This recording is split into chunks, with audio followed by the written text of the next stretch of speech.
Brazilian and not play football, right? Definitely, Yeah, it's not an option at all. Maybe nowadays, yeah. Nowadays, a lot of people are PCs and stuff. Yeah. But of course, I think majority of people still play football. How about the rest of the sports? I don't know, basketball, volleyball. I think that volleyball is quite played as well. Basketball growing. But yeah, I would say futsal, like indoor football. Really? It's very big too.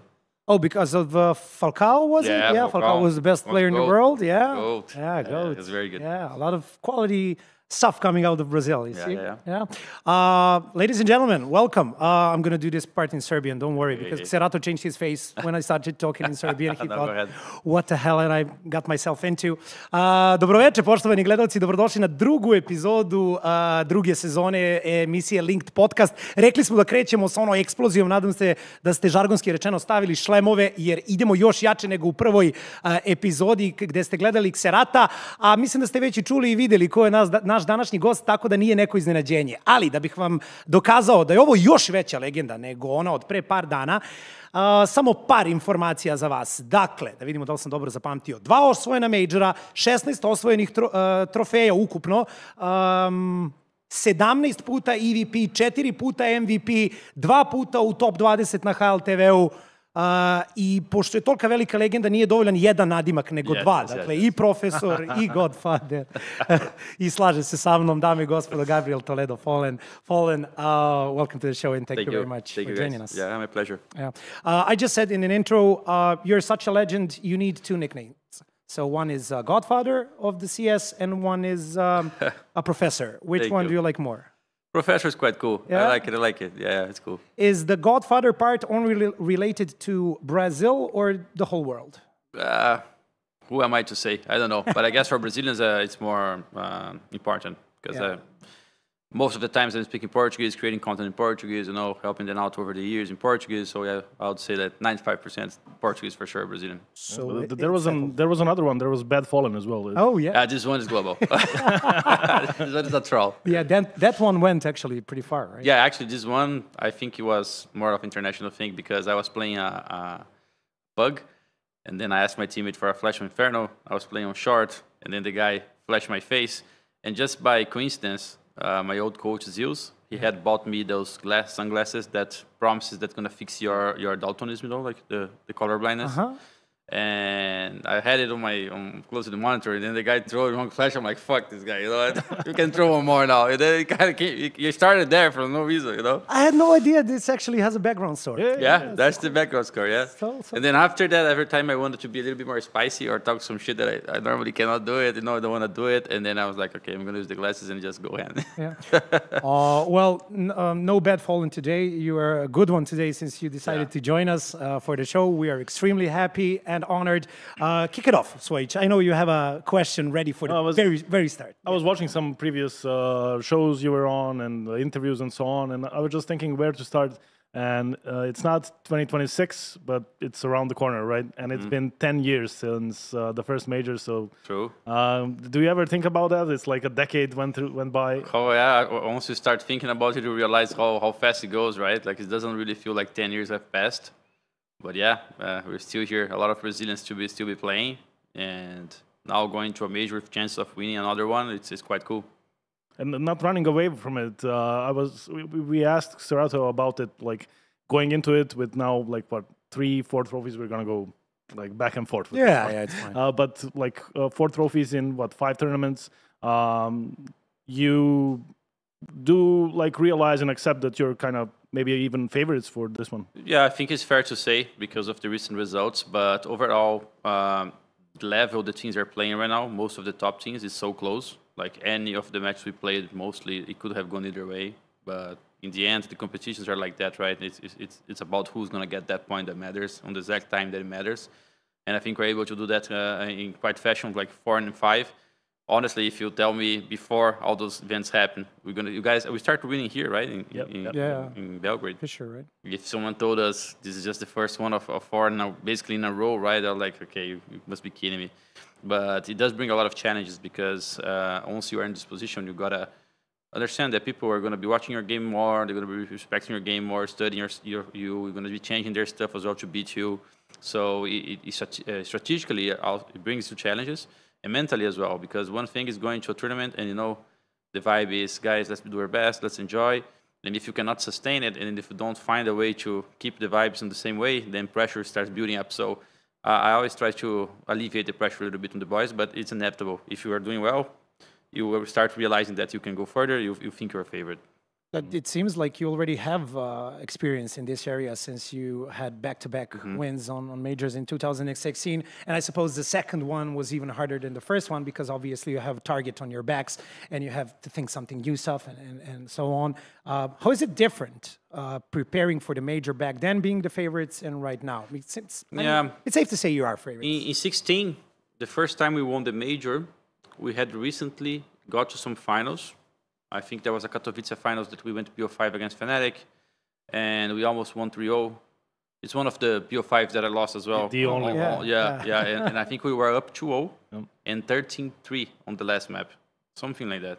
And they came back on City side over past 16-14, 16-13. They went away to win both maps after that. If I'm not wrong, that's the story. And there's another tournament we went to Leipzig, and then we went to the finals, lost to Navi on a cobblestone match that went overtime. And I remember that we didn't win anything so far until this point, right? We were reaching the finals, but not winning. And I remember the vibe on the booth would be, at least for me, like, I wasn't even pissed about losing so close because it was a good match. And I felt, next one, it got to be ours, you know? Something's going to click, and I think we're going to build from this experience of losing, like, twice in the finals. And then it goes to the major, we have those magic moments, like Code Zero, 14-9, jumping on Mirage B-sides, bringing the match back. And then we end up winning. So the first major was definitely the hardest one because it was our first big win. We were not proved at that moment. And then after the first major, we were doing well, but never winning tournaments again before the next major. So 2016 is quite fun because we didn't win many tournaments, only the two majors, right? Which is quite what you remember. So going to the second major, we knew we were playing strong, but at the same time, it wasn't easy, you know, but it was easier than the first one, I would say, because getting the first win is complicated. So yeah, you asked how it is to go now. It feels like I'm going before first major win in 16 because we didn't win a major yet. But at the same time, the team is getting some tournament wins, so which makes you to be considered one of the favorites. So you got to balance it out on how you feel about yourself and how much you're going to let the pressure from outside be in your head, you know. There's a couple of similarities like between now and 2016, like you mentioned, you had some finals, you lost some. You had a final in Astana, right? Before the break, and there was also a moment, the start of the new season. I remember it was Blast, Bounty, and teams picking each other for picking their rivals for the first match. And I remember no one picking you, and I was like, okay, maybe Furia lost in Astana, maybe you lost to Pain in the quarterfinals of the major. But I was like, okay, teams are definitely feeling like Furia is coming up. Yeah. It's funny because I think the teams were ranking up the teams on the ranking, right, the seeds, and the only team that really didn't care about us was Gamer Legion. We even had a side joke about it now. Like Gamer Legion was like, oh, these guys are like 11. They actually, you know that when you are doing those rankings, if you put too many people raising the rankings, you can get a fee. Like they can punish. Oh, really? Yeah. Really? Like if you get 3 like that if are you troll completely out, they're gonna give you a fee. So keep it serious. Because they know you could be trolling, you know? So I think that 11 thing, that 11 spot that they put us kind of became a warning, you know, like, because they're so off from everyone else that it was like one of the first things that could happen, you know? So yeah, but I mean, the teams back then, I think realized that we were playing good on the practice, that we were really playing strong CS, and we didn't really show that much. You mentioned Astana, we lost for Spirit, I think, on semifinals or something like that. Finals? I think it was semifinals. Semifinals. Was it finals? No, I think it was semifinals, no? Yeah. Semifinals, because they beat Australia. The third place match. They beat Australia. It was Hooksy coming back to Australia the same tournament. Yeah, and then, I think they just realized that we're playing good in practice. We started comparing things, apart, that are apart 10 years. So let's just keep in that fashion. How was it big back then for Brazil to win a major? How much did it mean to the people? And do you think it would mean even more if you win it now? That's a very good question. Especially after disappointment. I suppose it was a disappointment after Rio Major, but you're going to tell the story. I'm not sure. But I wasn't on Rio Major on Furia back then. Yeah, I know. But in general, I mean, Furia or Brazilian team didn't win the major. Yeah. So I think going at the first part of the question, it was very big to win those tournaments in 2016. It felt like because Brazilian Counter-Strike has always been very, very big, very popular in Brazil. And the reason behind it is comes 13 years before, in 2003, 2002. Every single neighborhood had a cyber coffee, Like people were gathering to play because people didn't have PC at home. So you'd go out of school, spend the afternoon, spend the night. That's how I grew up. So it would be very popular for neighborhoods to be competing against other neighborhoods and eventually cities against cities, and then eventually we're traveling Brazil for competitions in CS. You're making him so happy right now because that's how we grew up. Right? Actually, smiling. People have no idea about that now. But it was so cool. It was so cool, and now we don't beautiful. we don't get to have that because people have PCs at home. It's different scenario. So Brazil was very popular in Counter-Strike was very popular in Brazil for many years, and then I think when it got to 2012, 11, 12. WCG, you remember World Cyber Games? That tournament was very important for Brazil because we had a guaranteed international tournament to go with everything paid out. So that's what kept people, okay, we're going to play all the competitions we can and try to win WCG. I think at 2010 or 11, they stopped doing it. And then Brazilian CS is like declining. And a lot of people that knew about CS was like, okay, we're going to leave it out. Of course, there were some people still playing it. I was working with the community to keep competitions alive. But I felt like when 16 happened, all those people who played one of those years behind, they're like, okay, well, this is still up and we're the best now, so I'm going to get back to watching. I'm going to play again. And also, I think like a cultural movement started happening in Brazil because they wanted to follow it again because they at least have heard about CS at some point in their lives. So it was very, very big at this time. Talking about popularity, what's it like to walk around the streets of Rio for you? Do you have the same vibe as, I don't know, for example, like Neymar or the rest of football players? Or thanks God you can just chill, Thanks God it's not even close. No, I mean, Neymar is anywhere he goes in the world, he cannot do anything. It's insane. If you go to a restaurant, you have to close the restaurant. Yeah. If you want to go shopping mall, you cannot go shopping mall. It's literally living in a prison. So, it's a nice prison, but it's a prison in a sense, It's tough. And for me, of course, if it's a gaming event, if there's a, I don't know, DreamHack or something like that, those type of events, then I'm going to get recognized most of the times, I think, in Brazil. But in general, if I'm just across the streets or going somewhere, it's very common to have someone who knows me. But I would say 1 in 10, 1 in 8. Okay. Spread. So it's not something crazy. Because honestly, I like it like that. I think it goes 5 times more, 4 times more. I think you lose a lot of freedom, It's not easy. And it's hard to stay patient, I suppose, in that case. And are you willing to, do a favor to every fan, to take a picture, to give an autograph? My kind of rule is if it's accessible, if I can manage to do it without being a problem, then yes. But there are times, for example, even now in Hong Kong, there's just so many fans that you're not going to be able to do it. If you stop to do for them, it's going to ruin your schedule or it's just impossible. There's 200, 300. You cannot just do it every time. But if there are a couple of people there, 5, 10, 15, then of course, why not, And randomly get it spread, it's fine to attend everyone. But if there's a big mass of people, then you got to organize it because it can have problems too. If everyone is crowding, you never know. People sometimes are crazy. You want to get close, they can stomp other people because they want to close by, this kind of things. You got to be managing those things well, I think. Yeah, I get it. It's not always easy. No, it's good. It's a cool thing. Yeah. Comparing back then and now, going back to now, right? You are playing a totally different role, still in-game leading, but without an op anymore. And Serato was here. I was asking him how he came to Molodoi. He's all the way across the world from Kazakhstan, and he mentioned it was the practices and how you practice against Tamkal, and he was destroying you guys. You were opping back then, so you had that feeling playing against him one-on-one on the op battle. So how was it with Molodoi? He was fast. So but it's like there are some players who play against that you can feel they can stretch some situations to an ability that most people cannot. So, for example, there you'll be playing a 3v3, and then he's one step ahead of the player that thought he had a good play. He's already one step ahead. Or he's not supposed to go for this repick, but he's doing it anyway, and he's making it work, and you're like, well, what a play, Or he's just winning a 1v2 clutch, no chance for 2. So there's something different with this kid, because he's making stuff work that normally people don't. So we instantly realized that he was good. But at first, we didn't feel like, okay, this is the guy, we're bringing him to be the helper. No, it doesn't happen like that. But I started thinking about retirement and all those things, and one of the things the Furia guys told me is, if we're going to replace you, then we need to start building accordingly, because right now you have 2 roles, right? You're leading the team, you're the agile, and then you are Alpine as well. It's very difficult to replace you instantly for one player only. So which one are we going to do first? And can you play a different role? Only Alpine, only leading?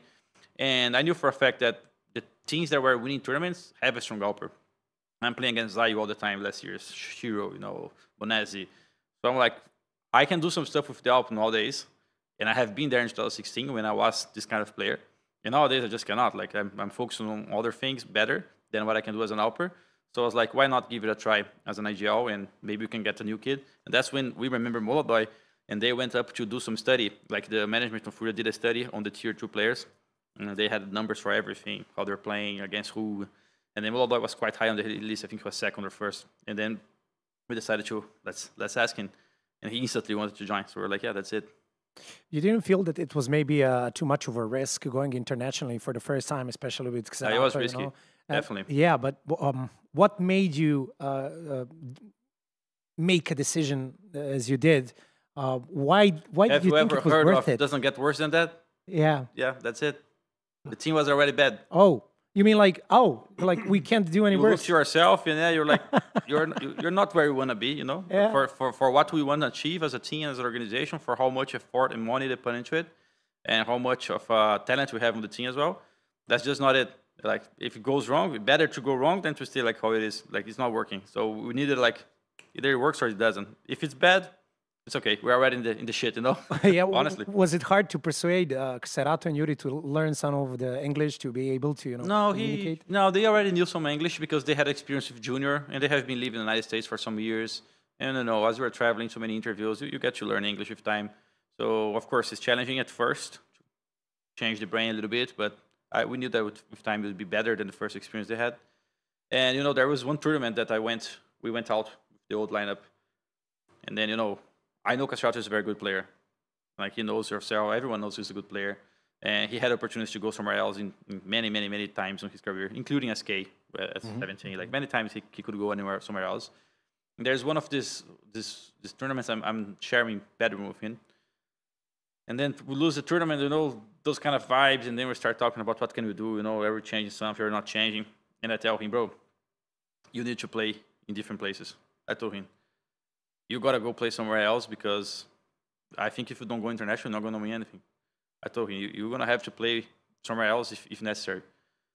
And then I told him, maybe we have to go international. I even told him, but you need to play with international players because we don't have the talent in Brazil right now. And even the talent that we think we might have in Brazil, they're too expensive. So if there is a player or not, I don't remember the tournament. But it's one of those bomb outs with the team.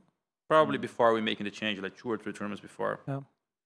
So I was very honest with him. I was like, I don't know if I'm going to be for long, but you have what it takes, I know you work hard. And I started this conversation because he took the hit, like he was losing the tournament, and I could see that he was really feeling bad about people not putting the work, or he was feeling that it's not going to work.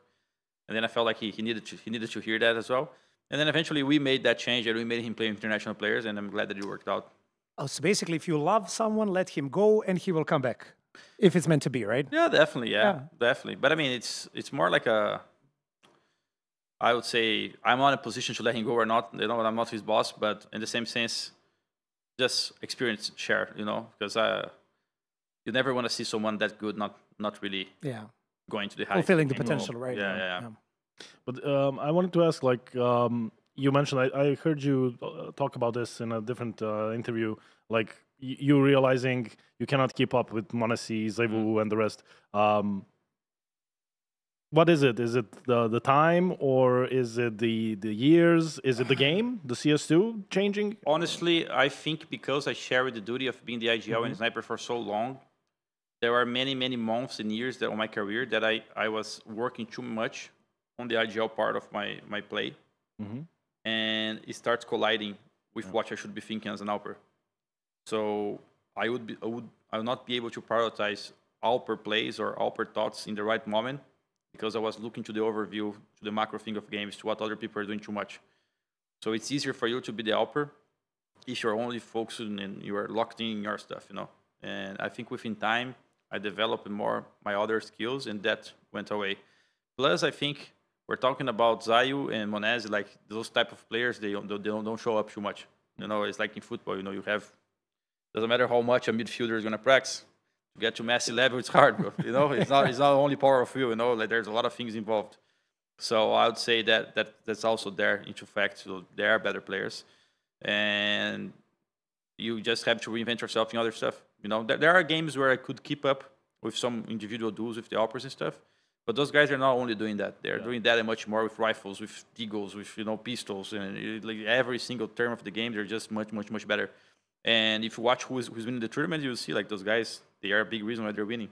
So you need one like that. For many years, I was like, okay, I'm going to compensate, enabling someone else in a better play, flashing for someone else to catch some impact as well, but not even close to be enough. So you definitely need a strong upper to solidify and be on this level.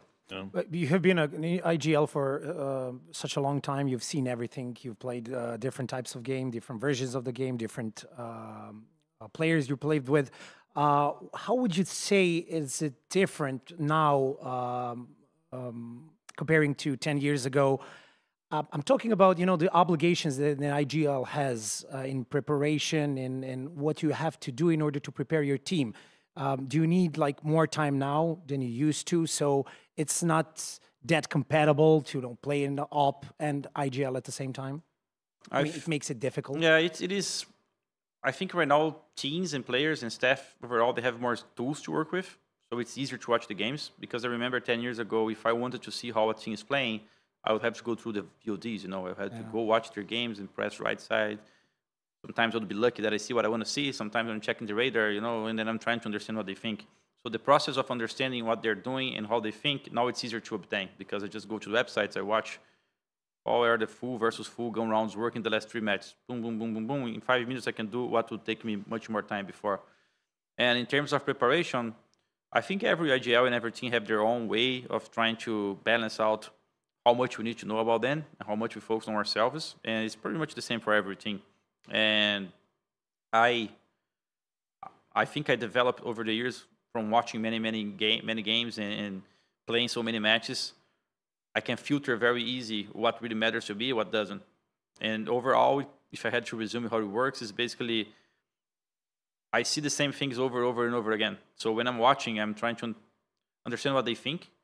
And if there's something that stands out from the regular things, something that I don't do, for example, if they do a play that I never do, I'm like, okay, this can catch us off guard, then it kind of brings your attention. So there's a lot of things to see, but at the same time, we don't want to really go too specific about anything, because the game can change. In every single match, someone is bringing a new gun round, the first weapon round that you've never seen, or, because they did a set of, let's say nuke, for example, they were using some set of smokes to go one way. Mm-hmm. They're like, guys, when they do this type of smokes, they do that. But, maybe next game they're going to do the same thing and do other things. Just going to switch. So I really need that to win. If that's what you need to win, it's not going to be consistent, So you got to find the balance. I'm not going to lie. Like, when you guys brought in Moldoy and Yekindar, I was thinking, like, maybe it's a risk. But like you said, it's a risk worth taking, right? Mm. And maybe it works. But I was like, all respect to you. But I was like, how is Fallen gonna look like rifling? So I know you mentioned in one of the interviews like that anchor life is pretty tough. Mm. So how are you in that sense? How are you developing as an anchor? I'm enjoying a lot, and I feel like game by game I'm improving, getting more experience on the plays, learning from other players, learning from my mistakes as well. And I would say that anchor players, they have much less freedom and needs to be much more organized on their thoughts, on their timings, on things that can go against them, than someone who can rotate freely, like in all those things. Because one small step you do as an anchor, one small step that you don't really think the right thing you should have thinking at the time, the round's gone, like sometimes there's not much coming back from it. And as an outper, as a rotator, things are going to happen, and then you just react to it. It's, you can do it. Of course, you can be one step ahead sometimes, but even if you're not, it's still winnable. So the anchoring role, I think it brings a lot of responsibility. And in a way, I think, like, because I was studying much of those years when you asked me why I was not so good at the Alp anymore, like, I was helping other players develop their roles as well. So many players played with me that we would go over games and I watch. So it's not that I went into a completely thing that I never saw. It's more like I don't have the gaming ball time, but I know the rules. Experience. I know the rules. Yeah. So, don't repeat there, get a kill and stay alive. Yeah. So I think one of the things that I'm very good at the role is I know when not to play, which for me on anchoring is very important too. I know when getting first contact and letting the other guy shine a little bit, and then getting back into action. So there's a lot in Counter-Strike. Many of those younger players, they don't see the game like that. If they have a fight, they'll take it. If they start to initiate a fight, they're going to go until the end. Either they die or they kill, and then sometimes that is not the smartest way to play. So because I cannot rely on full firepower to win those things, I have to be smarter than them in that sense, you know? Yeah, go ahead. Sorry, just the previous tournament, right? The Hong Kong, I think, in the finals on Overpass. Yeah. Or was it semifinals? Doesn't matter. But I remember like watching, and you certainly had big plays before. I know Yekindar mentioned it in the interviews. You have like a 30-year donk meme in the team for you. But I remember watching, and there was that round on Overpass where you went with the Hero M4 to Monster. Monster Smoke. Yeah. And you killed like 3 guys or something. You won the round. A pretty important round. And I was like, that's it. Like that's all you need to do as an IGL. It's not easy, but you need 12-11, by the way, right? Yeah. You need to be reliable, and then sometimes it's gonna go your way, and you're gonna have a big play. Yeah, like that's how I feel. Carrigan or I don't want to be there all the time, but sometimes I gotta be there. Yeah, and this play specifically, it came from study because we played in Overpass twice, I think. And one of the things I flagged because I'm always watching what do they do on one bomb side, like which timings, like how do they, which strategies they can come off guard and take me out, like how I'm gonna assemble my defense ideas in order to not get caught, right? And one of those things I was watching on those tools I was telling you guys, I saw that DGT never holds left on that smoke. And that's a common spot for many players. Many players on Team Monster are just going to go left there, be anti-flash a little bit, hold. But DGT never, because he was either spamming, or he was going to short tube, or he was doing something else, Then 12-11 came in. The team was, not going to lie, 12-11, bro. No one else choose. Like, no one knew what to choose. And I'm like, guys, I think this is going to work. Because it popped in my mind, I can get a kill there. And then they asked, do you want a flash? I was like, no. Because the flash is good if he plays left. Yeah. But then there's a chance I'm going to blind him. No flash, guys. I'm gonna do it solo, and it works. And it was a surprise. You play for such a long time. Do you now like feel those kind of moments where you realize the team needs you, not anybody else, not Xerato, not Molodoi, not Yekindar, but the team needs you to do something? Yeah, there are some moments when pressure is on and things are not going their way, where it's great to be able to help. There was another game. I think the first win we got against Navi. I think we're losing 0-2 in the series. And there's a nuke game where everyone is tired, and then we went out of the second map. We're like, guys, no, it's not going our way. You just let's not add much more pressure. And like, if it doesn't work, it doesn't work. But let's try to play the best we can and have some fun. Everyone is tired, we know, but let's see. And then for some reason, this game, I started getting round after round after round after round. Then I have a great map, and then boom, we win. So in those kind of moments, I think there's another tournament that we win. That I got this Nico round, this versus Falcons on train, that I win a fight, 2v4 MP9 round. Oh, okay. I was able to win a duel with the guy on Sandwich, 2v4, and then I open up and I have to face Nico on Pop, and I'm timid. I remember. And I kill Nico on Pop, It hurts. MP9. But that's a little this bit. type of round shows experience as well, because as soon as I kill Nico, I'm like, I have done what I could do, bro. And now it's with you. I don't know where you are, Yuri, but not me, bro. I'm full rotating. Yuri gets a kill, If maybe it's another player, he's looking for the third kill too fast, boom, 2v1, Yuri cannot win. So, sometimes it's this balance and not playing that makes what the eyes cannot see, the numbers don't show it. Yeah, I remember that round. They were like going back from B. They wanted to go B, they went back A, but it was like, if anyone is on A, it's in T mid, right? Yeah, but they could trade. Yeah. If you think about it, they're supposed to win that. If we played that, I think they win 95% of the times more. It's just some of those things in the pressure moments. There's another round on Overpass. The numbers don't show. I think it was against Spain as well. There is 4v4 moment or something like that. I start pushing short with MP9, and there is some fights happening. Like the guy's kind of close. I instantly run back pit instead of many players would go for that fight and try to kill this guy. And then if it works, of course, it's the right play. Everything that works is the right play. But if it doesn't, we're gonna probably lose. I take this fight a little bit, and I'm like, I'm out. I full run pit. I'm the last one to die, but I gave a kill to the guy one place. The other guy got another kill because I hide, and then this doesn't show up in the numbers. So there's a lot of intrinsics to CS that I think you need a lot of knowledge to see those good things,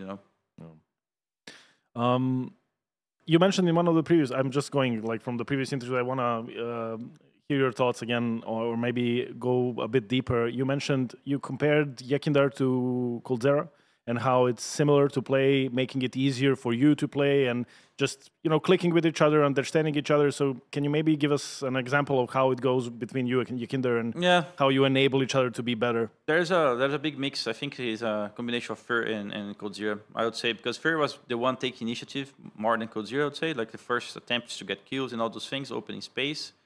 But at the same time, CodeZero was very organized on the CT side, helping doing choices, setting up the team to do something or something else. So Yikinder first, I think we really speak the same language in game right away. Of course, maybe 15% were kind of differently, but macro-wise on how we should play the game and what opens what, and like we're basically talking the same language instantly. And then that helps a lot. And then the fact that personality-wise as well, he's the bad cop on the team, which helps a lot as well, because I'm kind of the good cop and I'm still leading by example when I'm trying all those things, working hard. And Yikinder is like, bro, if you don't do that, we're going to have problems, like that kind of thing. So when he has to go harsh, he can go harsh. So it does help a lot to have someone like that. Does that work with only Molodoj or even with Yuri and Xerato? It works with everyone, including me. Really? He has his own way, and that's it. It doesn't matter who's on the other side. He doesn't take anything for granted. It's good because he has a champion mindset. You need someone like that in the team to be bringing that vibe. Everything has to be taken serious. If you fuck up something that you're supposed to be doing, he's gonna tell you right away. He's gonna be mad. He's gonna get tense. And then later you're going to talk it out, But it's good to have someone like that. And what helps as well is that he was able... I think there's only few players that I played that are able to talk, play, think, and organize at the same time. It's like you have a i9 processor in your mind, And other players only have an i7. So if they're focused on the aim, they're not going to talk much, bro. Like, I'm trying to kill that guy. Like, how can I talk to you if I'm trying to kill that guy? And then if he's playing his game, how he's going to not only play his game, but tell you what to do on the other side of the map as well. So he's able to, because of that, I'm doing this, you should do that, or because of this, don't forget to do that. So he's able to, there's so many things he can help others while he's playing. That is the difference factor in many, many, many times. The same thing I'm doing on T side most of the times. He's able to do that on CT sides too. So it's a big compliment because he plays those positions where he can see those things, right? If I'm anchoring B overpass, like how can I say how well I can get a Q on A sometimes? I just can't. But he's able to organize, tell rotators to be faster somewhere else. Small gambles, like a lot of cool ideas, and he has good readiness, and like I said, big processor. He can process it all. Was that something you were aware before you? No idea. No. You're never gonna know that with any player before you play with them. It's impossible. Let me rephrase then, because I think we asked Xerato the same question. We could understand why Molodoj. He's a prospect. He's young. No one thought about him. He destroyed you in practice and whatnot. But how did Yikinder got into the conversation? Because his last 2 years, was it 2? Did I exaggerate? I think. Was it 2 in Liquid and such? Let's be honest, it wasn't good. So how did you start talking about Yikinder, and afterwards you actually discovered that he's such a great guy on so many levels? Yeah, so when we decided to go for Molodoj, we had a problem with the team that was, we had Yuri Cassiato in schools, and I think, of course, they have played different roles over their careers. But schools in Yuri mainly, they are very passive players overall. Like their approach to the game is more into, I don't want to die, then I want to kill, which is fine. It's just a balance that players have in different heights. If it's like a FIFA card. Yeah. You put Yikinder card, aggression, probably 85 plus. You put some other players, 35, 40. It's fine. But they're good in other stuff. Yeah. So we had a problem that is. We're taking away Shello. Shello was very good teammate in terms of being this guy who has to go first. No problems you're gonna trade me, the round's gonna win, it's fine for me. And then if we're gonna have schools Yuri and Cassiato, then who is gonna be that guy? And then I was trying to understand like where I'm gonna position myself as well in this new role. Am I this guy? Like am I playing to be what Shello was doing, or am I gonna be doing something else? So we had some decisions to make, and I wasn't so sure which one I should be at first, because I was more concerned about the challenge of being the rifle now than which rifle I'm gonna be. And because I'm a Alper IGL for so long, it was much easier for me to be setting people for plays, using my utility well, controlling the game. Then, guys, wait, I'm gonna get this kill and then we play with a rifle. Like it's not gonna. I'm not done. Like going for a play solo and all those things. So when Yikinder came in, because first, we need to address the language problem as well. We knew that Molodoj English wouldn't be great, and it wasn't great from the beginning. Now it's better, but it's even optimal yet, but it's good. And then we needed to get a guy who can talk to the guy. Imagine him in a team where he cannot talk to us. So we went to get an analyst, Chris, and who can speak his language.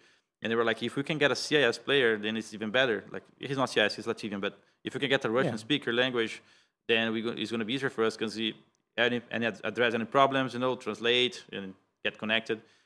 And then from timing, I think Liquid offered, like, he was on the bench, I think. And I think if I'm not wrong, his agent went to Furia and maybe he heard the Molodoi prospect or something. And then I think the Furia management guys, I think it was Gehi or Jaime or Akari, they were like, hey, what about Yekindar?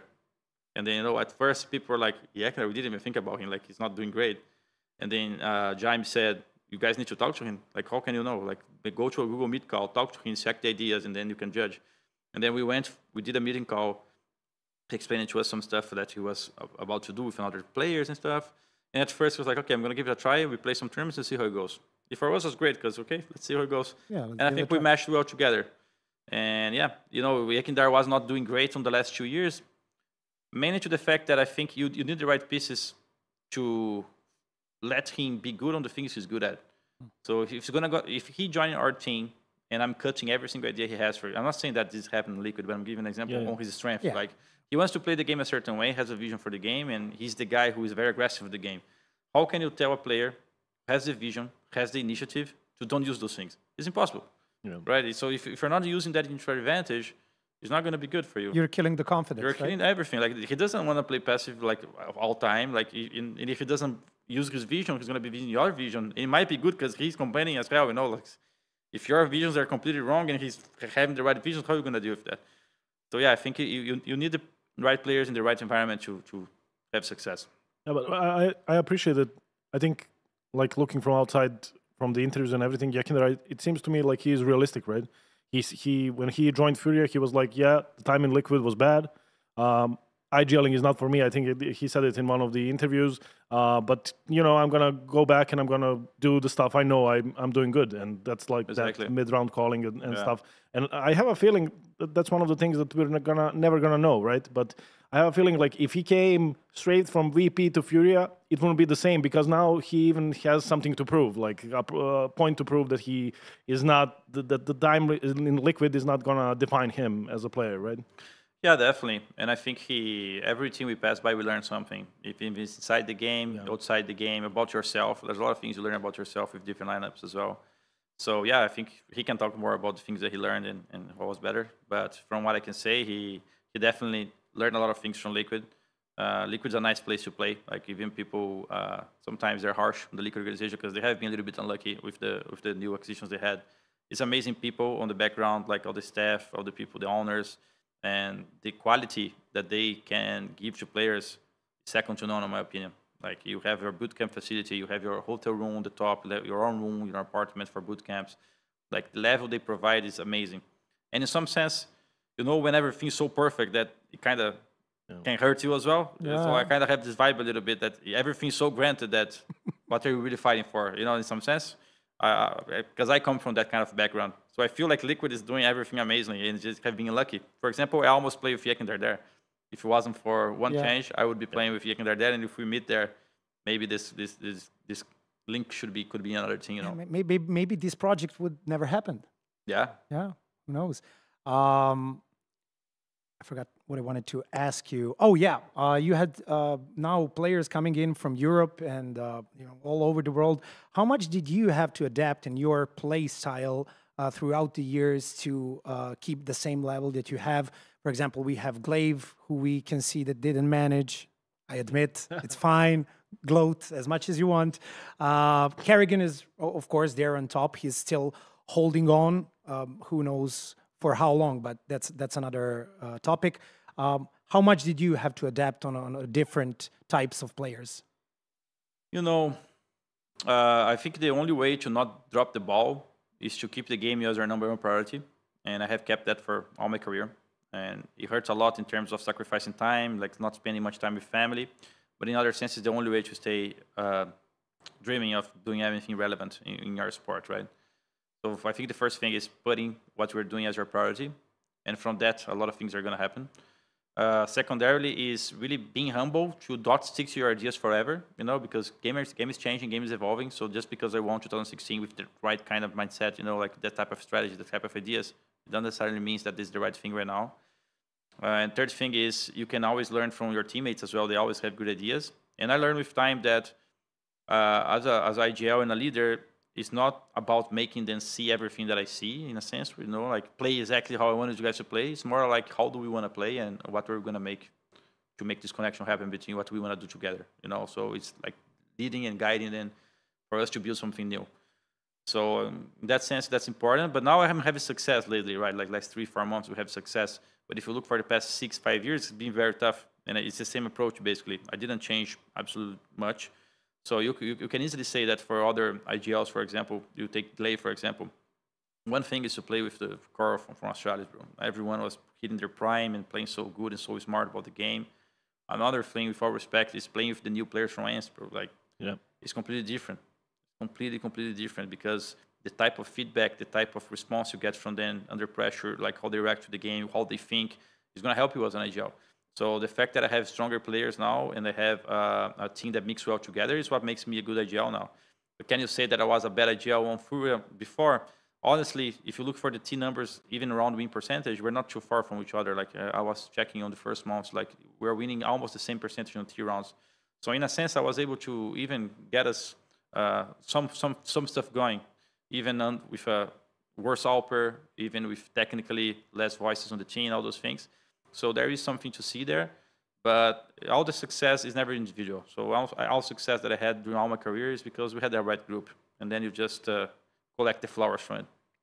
Humble as always. I gotta ask. I'm gonna ask this for him, because I know this is something that he's always questioning a lot whenever we talk about Furia, we talk about you. There was that moment, it was, I think, around the Rio Major, when you announced that you're going to be retiring. So what changed? What made you stay? Like you said, it's a lot of sacrifice during the years. No, I don't want to talk about retirement. I thought about the question. Oh, I'm not talking about retirement. I'm talking about the feeling. Going, like, staying in the game and sacrificing more for more years now. Yeah, so the first time I thought about stopping was a little bit at Team Liquid as well, because when we were struggling there a little bit, and it was a hard time for everyone. We are living the COVID era. I had to stay outside of the US because the embassies were not open, and I had to renew my athlete visa, and I just couldn't get the renewed stamp, and I couldn't go home. So I was staying in Netherlands a lot.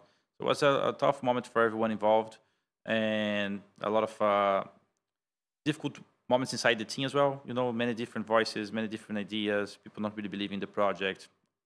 A little bit of too overused to recently success. I think a lot of teams and a lot of players, they get over their heads a little bit of recent success, and they want to replicate that success instantly next lineup, instantly next month. And life is just not that easy, buddy. It's just not that easy. So if you don't have the endurance, you don't have the resilience to go through again, you're not going to get it again, So in Liquid, there was a little bit of this making it harder, because it just had a big success and everything's harder from it. And then at that point, I was like, should I stop playing or what? Like this is not fun for me anymore this way. And that's when I decided to join my old friends. Like I instantly rage quit. I was like, Steve, I'm not going to play anymore. Like I cannot play here anymore. It's not about you guys. It's just, I can't find the groove to play CS here anymore. And it's the first time in 18 years that I'm losing that. So I got to check it out. Who was the first guy you called? I talked to Steve personally. No, I know. I mean, from the Brazilian squad. Yeah. I called the old friends. I think I called Fur. Fur? Yeah. I called Fur first. So I was like, man, I'm just going to play a little bit more with some people that I like, and let's see how it goes. I know that people are going to like that we're going to play together, and maybe it's going to work, maybe not, and we're going to play for fun. It was quite challenging, because we needed to find someone to help us with the expenses, like have a team and all those things. I'm glad that we find the Imperial guys. Felipe is crazy. He got the project. Nobody wanted to have it. And in some sense, it was some sort of success. Of course, we didn't really go too high, but we almost got playoffs from a major, playing with people that were retired and winners from 7 years ago. So it was very, very fun. It was Last Dance. It was Vinny, you, Fur, FNX? Yeah, Vinny had just left Furia. Yeah. And then I got Fur, FNX, Vinny, and Bolts. Bolts, right. It wasn't Cello. We tried to get Kozira, but he wasn't really in the same mood as everyone else at the time. Okay. So he didn't join us, and then we went for Bolts. That's how basically how it went. Yeah, Vini was amazing as well. I had such a great moment with Vini. Vini's so fun. Like, he's so hilarious. He's very, what's the word in English? When someone is always making fun of you, everything, I don't know the word in English. Like picking on you, right? Everything. Like, every single situation, he's making a joke, cracking something, it's a very cool guy to play with. And yeah, it was a very good time. And then after that, I realized I still want to compete high level, because the project went like to have fun, and then we were like, bro, we cannot have fun if we don't win. Sometimes we were like, we proved to ourselves, and then first started getting mad with FNX, and then FNX is not talking to Fer at some point, and then for no reason, and then after fighting, like, this is going over. You thought you were finished with that. Yeah, bro, it's over again, and I'm like, bro, okay, we still want to play high level, and if I want to play in Brazil high level, I got to play with Caserato and Yuri, because I already knew that in 2016-17 when we were changing players, we knew that they were the next generation, and I'm like, okay, Furia and I, we didn't really have a good relationship at first, and I'm like, okay, we're going to go over everything, and just going to try, we're going to sacrifice as much as we need to live another experience, and I'm glad that it happened, because you change some perspective about people, about things that you pre-established before, and I got to know more about the Furia guys, owners and stuff, and I'm having a good time now. You were guys in Imperial, right, for the Rio Major? Yeah. It was Imperial, right? Tell me about the major. I mean, it wasn't very successful for you. No, it was fun. Went this major was 0-3 because qualifying for this major was super hard. Yeah. Yeah, for us, the RMR was basically the major. So we went to the RMR, and I think we had to win 5 matches because we had one less spot in Americas. So as soon as we went 3-2, it was a 3-way tie in between 3 teams, remember? Then we had to win 2 more matches between those 3-2 ties to get to the major. So we won a RMR that's super difficult. And then, of course, going to the major, it sucked because I think we blew up a 13-4 advantage against Cloud9 Shiro team at the time on Vertigo. On stage, with Brazilian fans. Then we lost that series, and then we ended up winning another 2 games. But watching Furia play there was quite amazing too. Like watching them beating Navi in semifinals and all those things. They went to quarterfinals, right, Navi, and then lost semifinals. So it was amazing. Like the crowd, the atmosphere. It felt like a realization just to see other people there living in this moment. Yeah, it was a postponed major from 2020, right? Yep. COVID started and everything. So Brazil waited for almost 2 years for the event to happen. Yeah. How much did it mean to Brazilian fans and in general? I think it meant a lot. Yeah, it was amazing. The atmosphere in the stadium, second to none, like insane. So sometimes I went to watch a Red Star game. Yeah. This last game they played against. You didn't say Partizan. Against Olympiacos, right? Yeah. Played now a basketball game. Right? And we don't get to be much on the sitting watching position because we're playing on those stages. And we played on this arena just now, right? We won the game there. Yep. And bro, the noise is insane, right? Red Star game, there was literally no empty spot. And then Rio Major was like that, like you could see that the crowd is really playing a role on sometimes it doesn't. For real, like in Red Star game, in Rio Major, you can see that they're there, bro. You can see it, you can feel it there. I was there with Juric, and when I came back, I told him, like, guys, you can't imagine. It's like a football game. I mean, it's like a real, genuine football game. In real, right? It is amazing. Yeah. It was really loud against Navi in the quarters, and I think it played a role. Like if you see the simple what happened, like people really intimidating him in a sense, like. The trash talk and all those. I think he was enjoying the moment as well. He was enjoying as well, but when it backfired, it did. It backfired on him because he was teasing the crowd and like, we're gonna sign you guys, and then it backfired because they say that they couldn't listen to the footsteps on this game. So imagine we're playing a game on a quarterfinals major because of the crowd. It's not even. People are not really listening footsteps. It's a different game.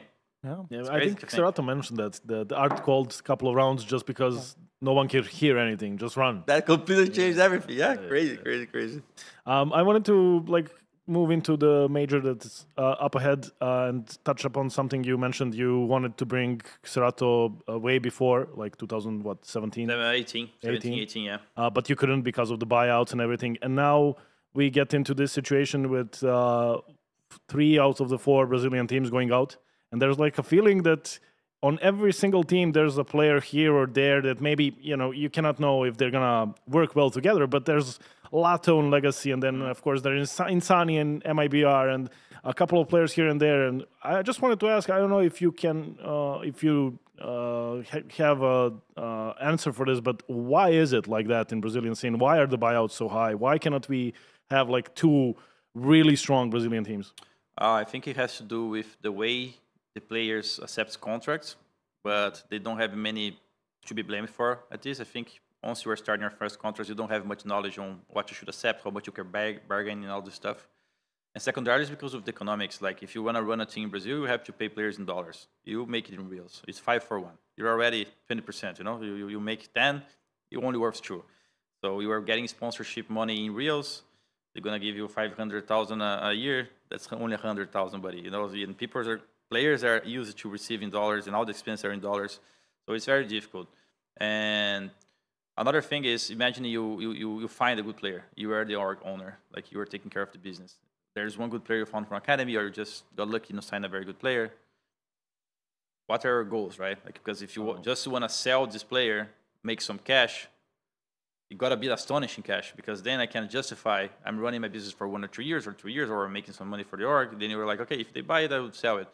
But if that's not the case, then I'm ruining my chances as well of being something, right? So I can understand why it happens like that. And I'm thinking the only way for Brazilian players to eventually get out of this is to do better contracts, you know, because you got to find a balance where how much you're going to cost to be sold it needs to have some connection to how much you make as well, right? Because if you cannot be making only 7,000, 8,000 a month, 10,000 a month, and you cost $3 million, $2 million, you know, $1 million, like something is wrong. Yeah, it doesn't make sense. You know, like, so I think there needs to be a inside, maybe like a player talk, man. You know, maybe that's a good subject to be.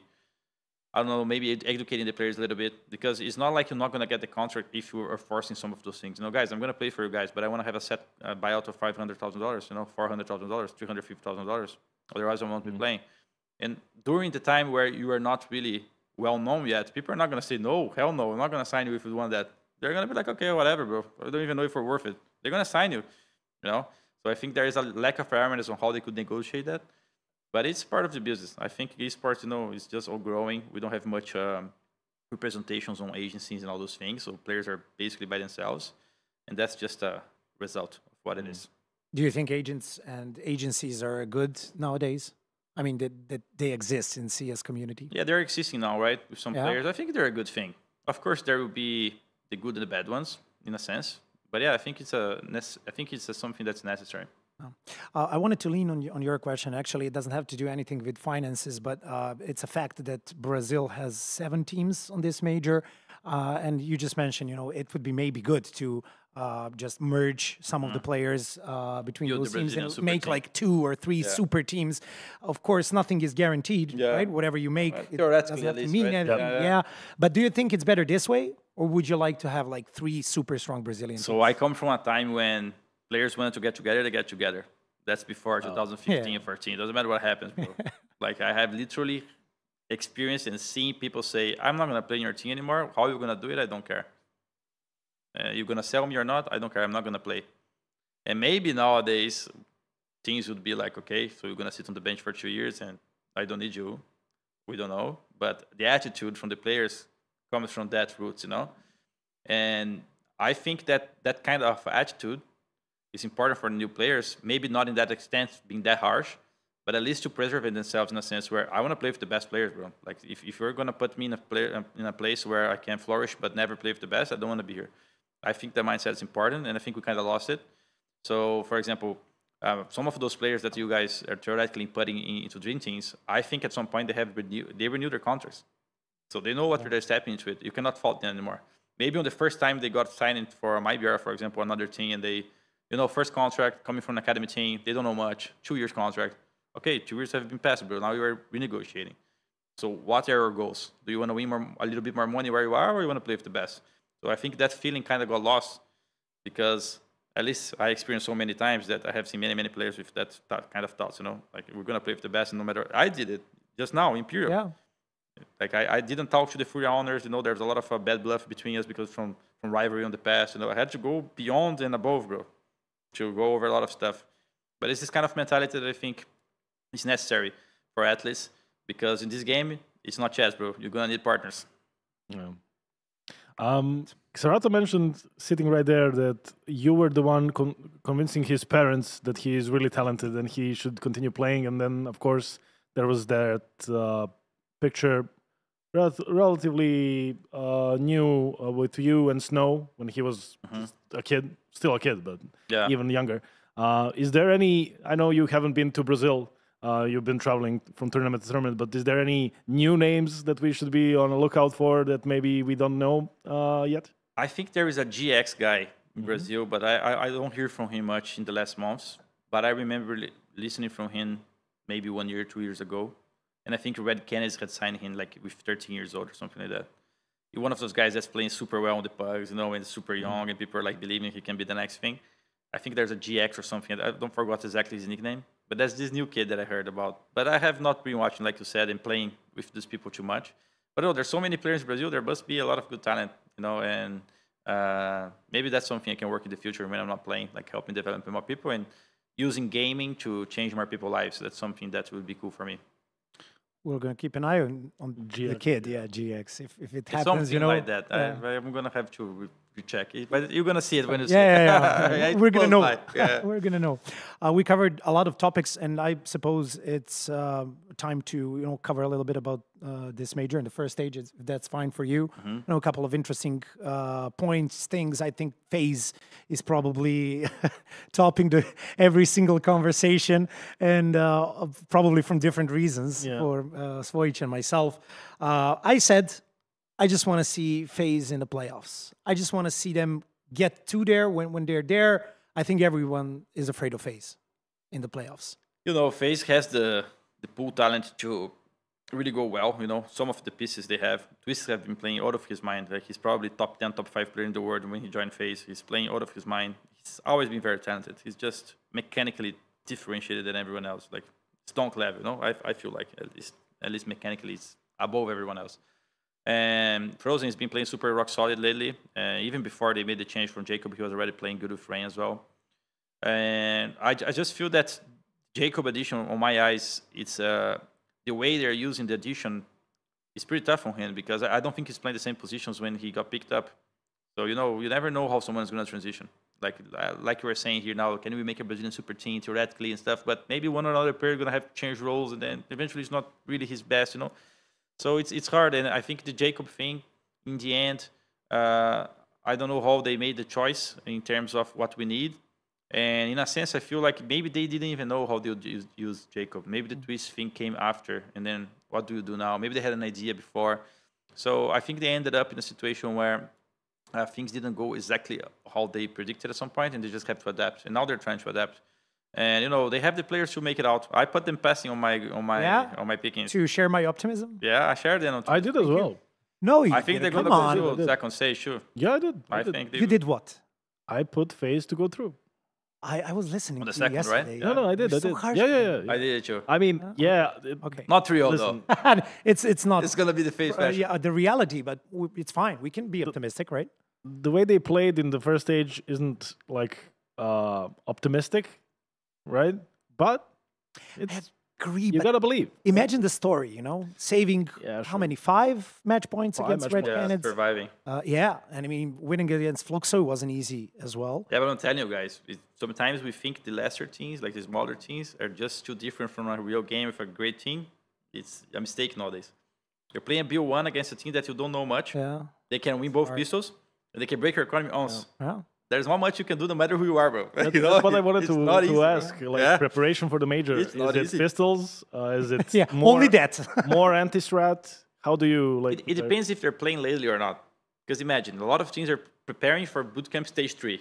Vitality is preparing for 2 weeks, bro. 3 weeks. You know what? You're going to play the same strategy they used 3 weeks ago. Yeah. How much do you want to know about them? They have something under their sleeves too. So you got to prepare more universally, like how good you are in things you believe and common reactions, and taking initiatives. Because if you're just going to... It's different if they just played 4 nukes in a row. They just played in the major 4 nukes in a row, you're going to play a nuke against them. Completely different. Now you can see what they think and what they have been thinking lately. And for them to change is hard. But with preparation... So imagine your FaZe. They're playing against Fluxo. They never watch Fluxo, bro. They don't have to. They never play Fluxo, bro. Why would they be watching? I was thinking so genuine. I was thinking that maybe it's going to be easier for FaZe playing like Navi. than playing Fluxo, right? Navi is in a sense. Yeah. Yeah.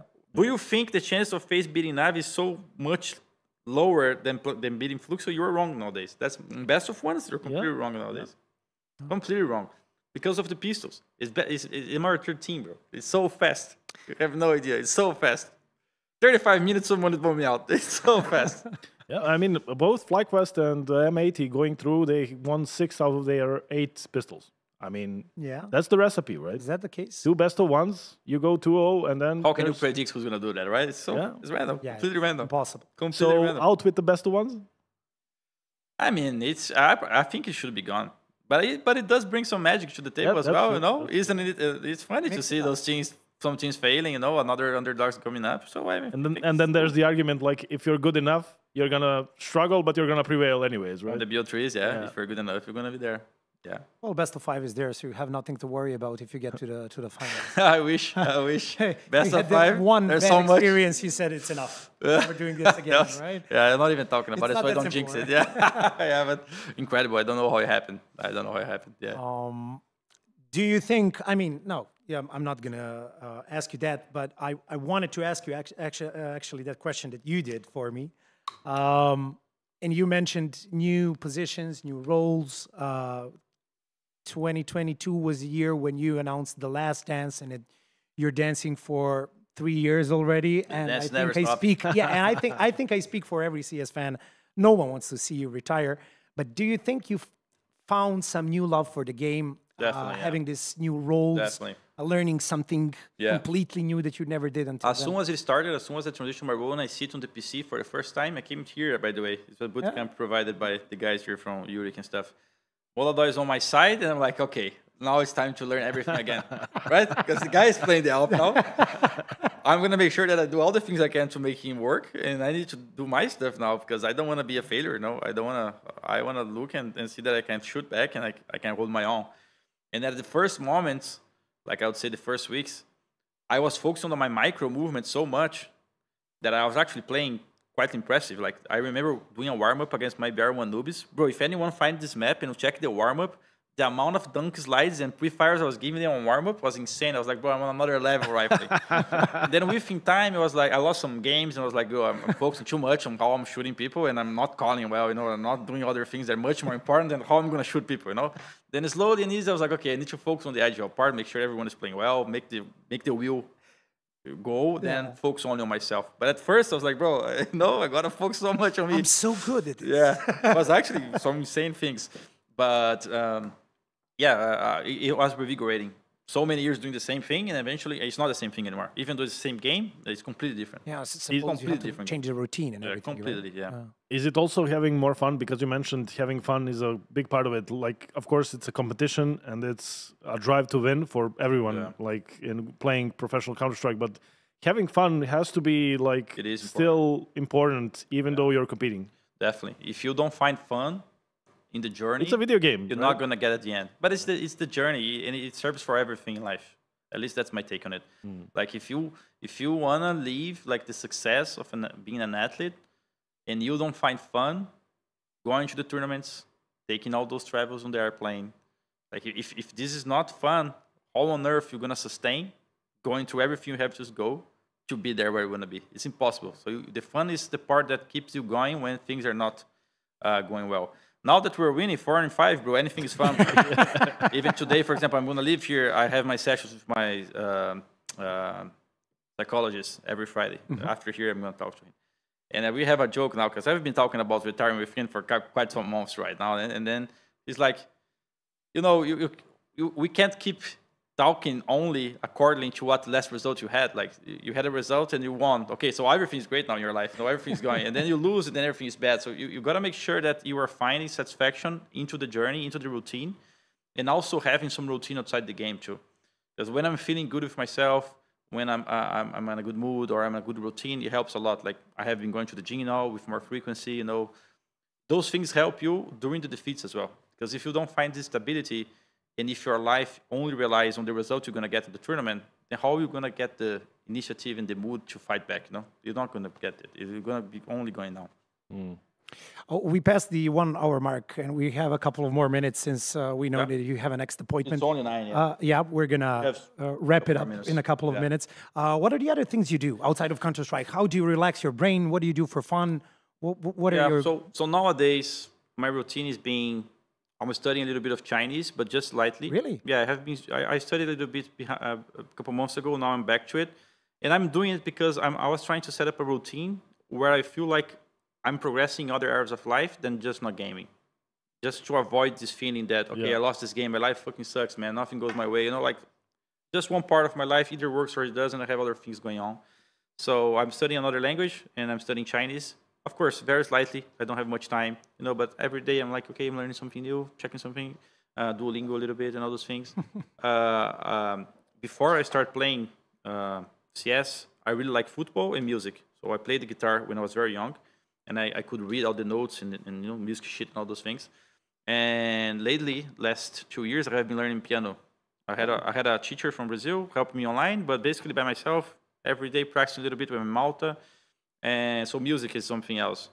And even one of those tournaments I was playing now in this 5 in a run, one morning I woke up before I got back to the gym, like 4 weeks ago. I was like, I gotta do something, man, you know? Like, I'm getting stressed here. I have another game soon. Like, and then I start trying to observe how I was dealing, and I was just scrolling my cell phone like for hours on my bed, you know. And then I go to the practice, and then either win or lose, and I'm like, what the hell am I doing? Then other day I start going to the gym. And I'm like, I don't have a piano here, but I can maybe start reading notes again, checking music shit. I want to learn. I want to be able to read these things again. So I go over, and I have more things to do during my days. I like watching chess, but just for fun. I play just... I don't like playing much because it's hard as hell, but I like watching it. Yeah. I like seeing what they say, you know, Magnus Carlsen, all those guys, like all Brazilian chess YouTubers that's explaining the games, and I find it very interesting. What else? Sometimes go to the movie theater. Yeah. I think it's enough, man. You have so many things going on. It's enough. I take care of my YouTube channel, always doing videos, you know, yeah. I bring a guy with me. Nowadays, I have more resources, so I bring a guy full-time with me. He's helping me with the videos. Chuck is his name. Give us some music recommendation. Come on. Something good from Brazil, you know? Yeah. From Brazil? From Brazil. Yeah, but old school. Yeah, sure. Music. Yeah, whatever. Yeah. I like Charlie Brown Jr. Okay. It's good. If you are more like into maybe Racionais, this is more like... Thug Life, you know, it's nice music. Racionais. Okay, you have to write it down. I can send you guys. It's nice. This one is nice. I think you're gonna like it. Even if you're not gonna understand the lyrics, but if you check the lyrics, you're gonna love it. Look, bro, I'm gonna listen to it. It doesn't matter if I like it. I'm gonna be like, Fallen recommended this. Yeah, I like it. Go around. It's nice. I'm fine. I like that we went into fun for this. Yeah. Swing it. Serato asked for some rakia. I gave him some. Did he share? Which one? Sorry. Serato asked for some rakia from me. Oh, okay. Yeah. Did he share it with you? No, he didn't give it to me. You gave it to him? Oh, yeah. Maybe he already drank the whole thing. No luck, yeah. If he's drunk, it's not my fault. Whose fault is it? Yeah. Not me. As long as it's not too close to the major. Yeah, you have some time. I'm not taking responsibility for it. But you're offering one more. Sure. If you win, you come back with Okay, next time. Hopefully. Okay. For the last thing, we saved the picture stuff. So we have some Brazilian thing going on the wall.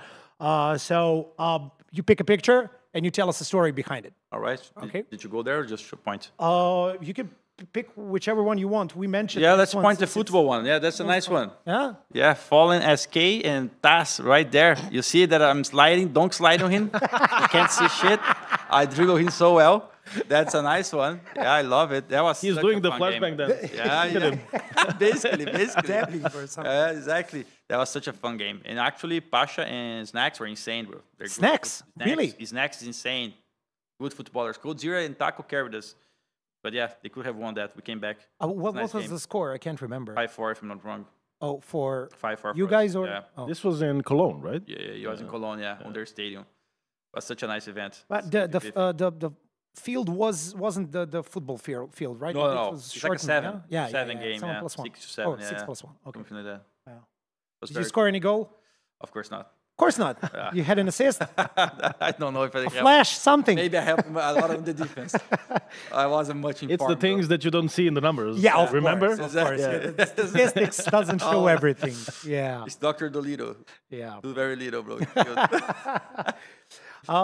Okay, let's wrap this up. Thank you. Fallen, I don't know what to say. We're really honored that we had you as a guest. Thank you. No, my pleasure. We had some big names, but No. We're all equal. Don't worry. Quite fun to once share in a lifetime, I guess. Yeah, and I hope to see you again. Maybe we can do more. No worries. Yeah. It was a pleasure. Thank you very much, once guys. Again. Hope you guys like the talk. SVOJIĆ, thank you. Thank you too. Yeah. You were such a great person to talk to. Great question. And every time. It was fun. Yeah. It's good. It's good to hear.